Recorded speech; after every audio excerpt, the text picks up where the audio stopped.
A woman's fantasy is her secret garden. No man can be free in bed with a woman who is not.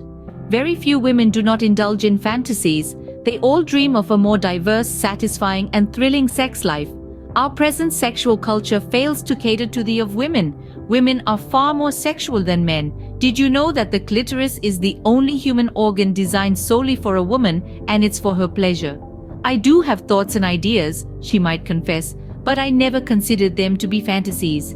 At times, a woman can't pinpoint the original source of the association, whether it's a doctor's exam, a curious cousin, or the boys next door. It's just there, lurking, and it keeps sparking her arousal. So, what comes first, fantasy or masturbation? Without fantasies, masturbation would feel too isolating, even unbearable.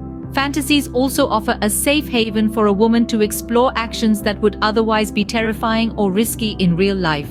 Furthermore, fantasy serves as the most potent form of foreplay. My husband now supports my fantasies, and it has dramatically improved our bond, she says. It's all right if she imagines other partners, he says. I do it too. I think of the women from the gym. A woman's fantasies contribute to her self-awareness, and there is no threat anxiety present.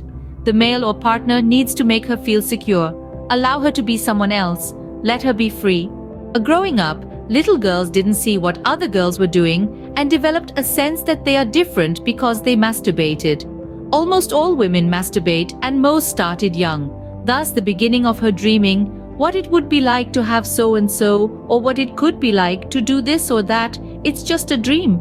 The woman's fantasies are sometimes shared with her close friends, but she never shares her deepest, darkest fantasies. Those she must preserve and are for her eyes only. When sharing the fantasy, it loses its dream state, becomes too real, and is never as exciting in reality.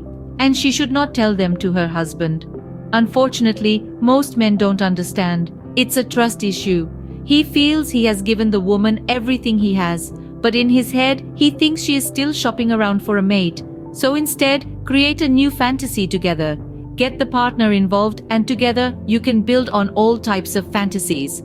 Popular fantasies include domination, multiple partners, threesomes, public exposure, total strangers, and pain w/pleasure. Men have to be thick-skinned and accept that women are way more into it than men ever will be.